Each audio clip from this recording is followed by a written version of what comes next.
You're a lone radio DJ. Well, accompanied by your trusty producer. You're hosting a late-night talk show for those night owls when what you thought would be the beginning of an uneventful night takes a serious turn. A call comes in that you never would have expected. You're talking to Forrest Nash. What's going on with you tonight? Forrest! Thank God I made it through. My name is Leslie Harper. Welcome to the show, Leslie. Are you calling in to guess that scream? As a 911 operator, I bet you may have an educated guess. What? No! Look, I found a body and I need your help. Now it's up to you to save your listeners from their gruesome fates.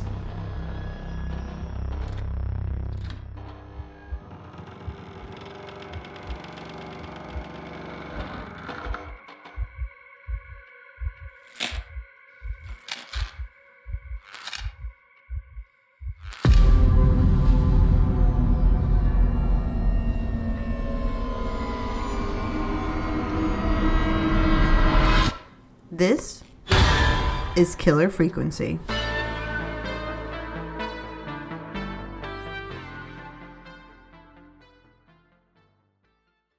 Hello everyone, my name's Potato Aim. Welcome to my channel where you take a first look at the hidden gems known as indie games. And today we're going to be taking a look at a game called Killer Frequency. I'll be diving into some story, getting a little bit of gameplay, and then deciding whether or not this eerie radio thriller is worth your time. So stick around. Okay, you're live in 3, 2... Welcome to Gallows Creek. You play as Forrest Nash, a big-time DJ whose career has taken a not-so-great turn. You're now the host of a small-time late-night radio show where nothing really happens until you receive a phone call that changes everything. What started off as a quiet night to test out a gimmicky new segment, Guess the Scream. Before we start taking your calls tonight on Gallows Creek's only late-night phone-in talk show, I need to let you know about a special competition we have for you this evening. Guess that scream. This is actually one of the station manager's better ideas. Here's how it works. I'm gonna play you a scream, then you call and guess that scream. We need you to guess why they're screaming. Did they stub their toe, saw off a finger, or discover the corpse of a loved one? That's good. Now, Forrest, hit them with the tape. Turned into a race against time to stop a serial killer from seeking his revenge. Callers are being hunted by the Whistling Man, long since believed to be dead, and the town's only 911 operator has left you in charge of keeping the city safe. No time like the present, right? So, here we go. Again, you're hooked into dispatch now, so I should be able to radio you when I reach the car. If I reach it. Speak to you soon. Forrest, along with his producer Peggy, take on the task of protecting the town while they await rescue. The back and forth between Peggy and Forrest adds to the appeal of this game, I think, because both characters riff off of each other so fluidly that it was honestly rare that a moment ever came across where it felt uncomfortable or unnatural. Doesn't the station have a show about cars? The Tamora twins or something? Timberline twins talk motors. Yeah. You know they're not even brothers. Really? You look the same, though. I know, but they're not even related. It's weird. I asked them about it once, and they got really sweaty and defensive. Anyway, go see what you can find. Although their banter was in fact bantering, there were some moments where it did feel a bit weird to be cracking jokes, especially after a caller's demise. The gameplay is surprisingly intuitive. Although you're stuck inside a radio station, it feels as if you're with the callers, doing everything you can to keep them alive. You spend the night playing songs, running ads, and doing the most important work, answering 911 calls. Throughout the radio show, you're finding clues, solving puzzles, and using your logic to help guide the people of Gallows Creek to safety. Our first real test of the evening came from Sandra.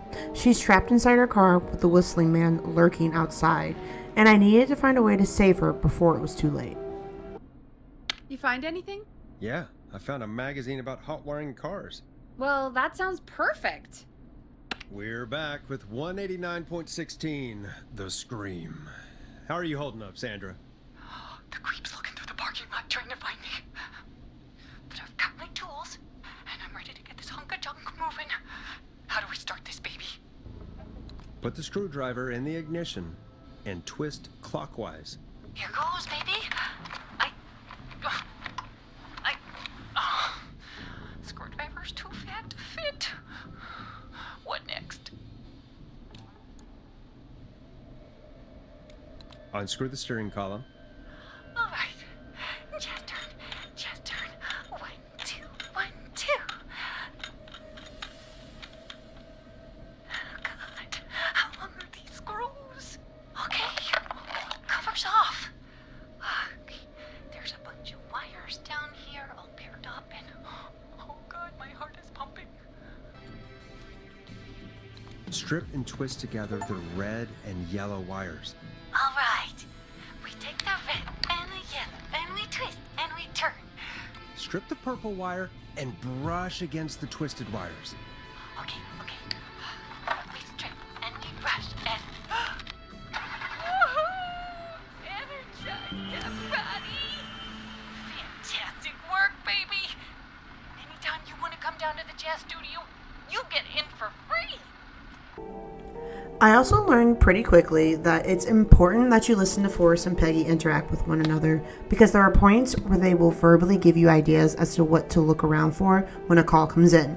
There were like a few moments during the game that I did not take what they were saying seriously, and I missed chunks of vital information that would have helped with clue solving and would have saved a caller's life. Hey, find anything useful? Yes, I have. That's great. Are you ready to get back on the line? Let's make the call. Okay, Forrest, shut the music off. Call Chalupacabra. All right. Chalupacabra is on the line. Which of the takeout places would you order from? To save Virginia? No, where would you actually eat? Oh, I mean, they're all pretty equal. Hello, caller. You're live on the Scream with me, Forrest Nash. This is Dudley from the Brotherly Fraternity of Engineers. I have a note to call you. Hey, weird question. But you aren't the only ones on your street tonight, are you? No, sir. I think everyone on the street is in tonight. Yeppers. I've just visually confirmed it. I see cars in the driveways, and a couple of lights on. Everyone's in, yeah. Oh, and you've not been throwing a loud party all night, have you? I certainly hope we haven't disturbed our neighbors. Why do you ask, sir? Forrest, we have a new call coming in. Forrest, line 2. Hello, you're live on 189.16, The Scream. Forrest, it's the whistling man. He's at the door. He's... Oh my God. It's you, isn't it? Clive, I didn't talk.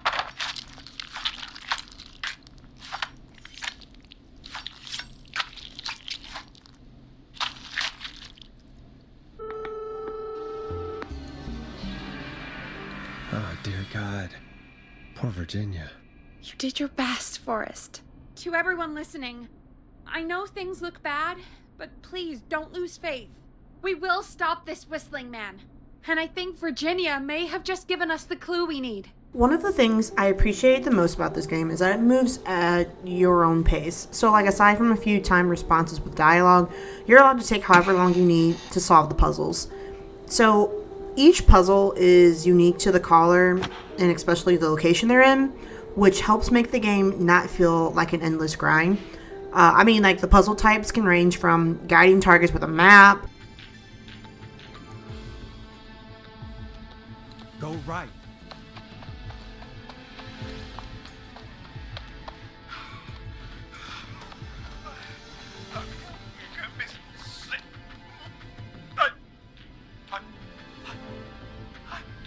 I'm out. And my bike's still here. Oh, thank you, Forrest. I love you, Molly. helping them sneak their way around the killer. Tense. The situation. The whistling man searched every room in the hall leading up to the boardroom. And now he's in the office next door. It's now or never. This plan of yours better work. I'm ready on my end, Forrest. Again, we want to draw the killer away by dialing an extension number, and then move Maurice somewhere safe. So, what extension should I call? Or even deciphering clues on who will be the next victim. Why did you heave that thing all the way up here? Because the basement's creepy as hell, and I don't like standing around down there. Fair. Alright, let's run through this again. We have a creepy board you found in a creepy basement, made by our creepy janitor, who you think is the creepy whistling man. Yep. And on the creepy board are the names Chuck Brody, Kim Walker, Rebecca Allen, and Aunt Williams. Correct. And you think one of these people will be the whistling man's, Clive's, next target. That's right. And we've got to find them. Now, I will say, if you are someone who wants to try and save everybody, I suggest scum saving. Now, I know, not the greatest idea, but hey, we gotta do what we need to get by, right? So there is an autosave, but it only saves before you have a 911 call, and then after you've finished that 911 call. So if you make a mistake and you don't save, that caller who did not escape the whistling man will forever be in our memories. What really interested me about Killer Frequency was its overall presentation. The graphics are very clean and also stylized to fit the 1980s aesthetics of the game.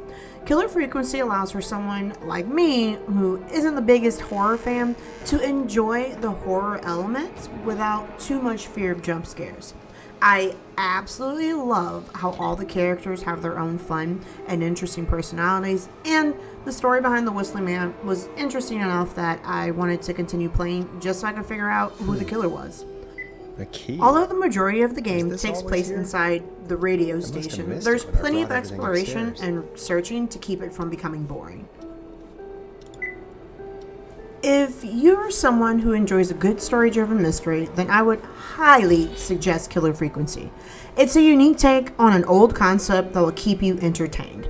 Now, if you are dead set on saving everyone, like I suggested earlier, I would highly suggest you manually save before making decisions. Otherwise, go ahead and play the game how it should be played, with every decision leading to real consequences. It's not the scariest of games, but the story, the characters, and the mystery have done a wonderful job of keeping me entertained. Overall, I'd say this game gets, let's say a 3.5 out of 5 taters. Hey, Forrest! Peggy, give me some warning before yelling down the intercom. Sorry. Alright, so there you have it, a quick look at Killer Frequency. If you like hanging out with me today, feel free to hit like or subscribe. And if you've got any other indie game recommendations, don't hesitate to toss them in the comments below. I absolutely love discovering new ones. Thanks for watching, and I guess I'll catch you in the next one.